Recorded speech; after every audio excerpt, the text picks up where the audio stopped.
Alfred Jodl. His last words were reportedly, "I salute you, my eternal Germany." Alfred Jodl, Nazi Germany Colonel General. Alfred Jodl was born on 10th May 1890 in Würzburg, Bavaria, German Empire. He was raised Roman Catholic but rejected the faith later in life. He was educated at a military cadet school in Munich and graduated in 1910. He joined the army as an artillery officer. During the World War I, he served with a battery unit on the Western Front from 1914 to 1916 and was severely wounded in the battle. After recovering from his injuries, in 1917 he served briefly on the Eastern Front before returning to the West as staff officer. In 1918 he was awarded the Iron Cross First Class for his bravery in action. After the defeat of the German Empire in 1918, he continued his career as a professional soldier with the German army, Reichswehr. Jodl had married Irma in 1913. She died in 1944. In November 1944, Jodl married Louis von Benda, a family friend. Ferdinand Jodl was his younger brother, who became an army general during World War II.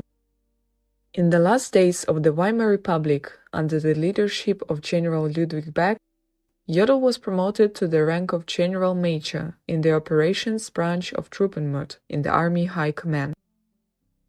After the Anschluss, Jodl was appointed commander of the 44th Division from October 1938 to August 1939.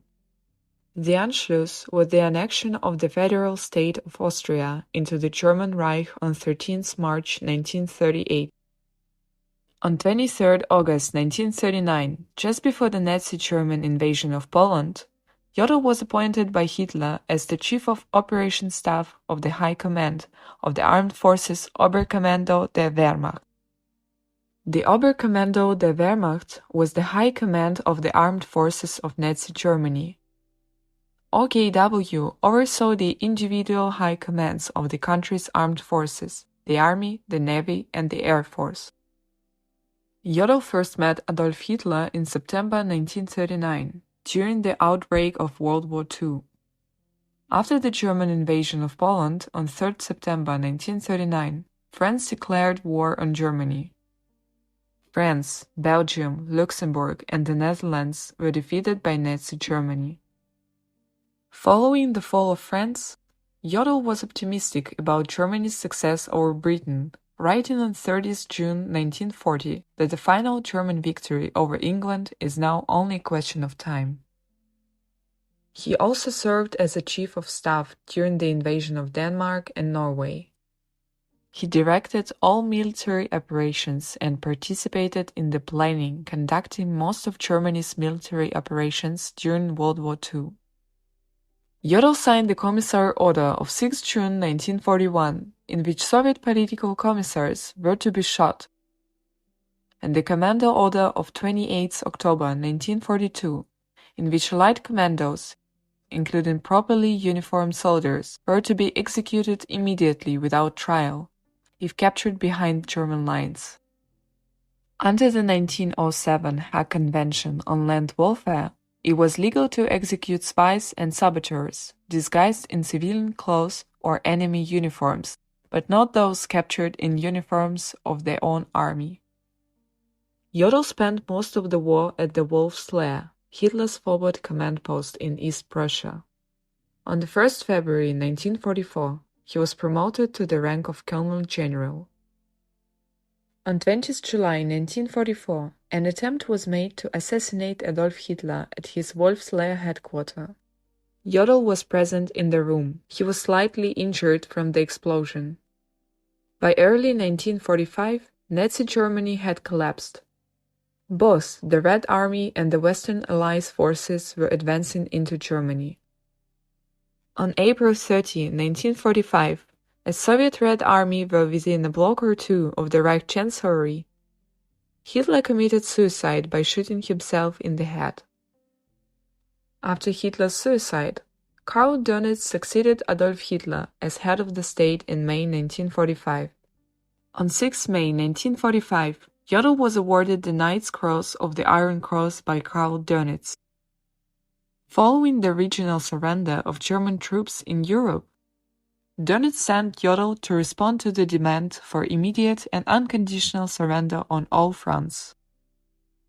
Jodl signed the German instrument of surrender on 7 May 1945 in Reims, France, as a representative of the Oberkommando der Wehrmacht. The surrender to all the Allies was concluded on 8 May in Berlin.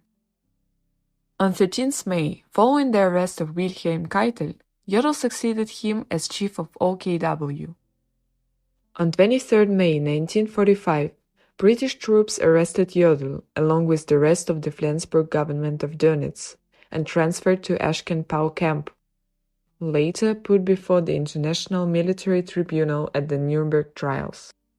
He was accused of conspiracy to commit crimes against peace, planning, initiating, and waging wars of aggression, war crimes, and crimes against humanity.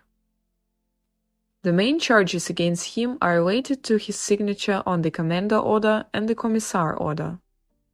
Both ordered that prisoners of war to be executed without trial after capture. Although he denied his role in the crime, pleaded not guilty, before God, before history and my people.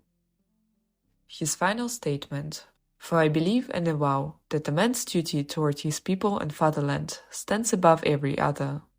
To carry out this duty was an honor for me and the highest law. May this duty be supplanted in some happier future by an even higher one, by the duty toward humanity." He was convicted on all 4 charges and was sentenced to death. Although he had asked the court for execution by firing squad according to the military traditions, but the court refused. His last words were reportedly, "I salute you, my eternal Germany." Alfred Jodl was hanged at Nuremberg prison on 16 October 1946. His remains were cremated at Ostfriedhof in Munich, and the ashes were scattered in the Wensbach River Isar. 28 February 1953, after his widow Louise sued to reclaim her pension and his estate, a West German densification court declared Jodl not guilty of the main charges brought against him at Nuremberg, not guilty of breaking international law, citing the French co-president of the tribunal, Henri Donidieu de Fabre, who had in 1949 called the verdict against Jodl a mistake. His property, which had been confiscated in 1946, was returned to his widow.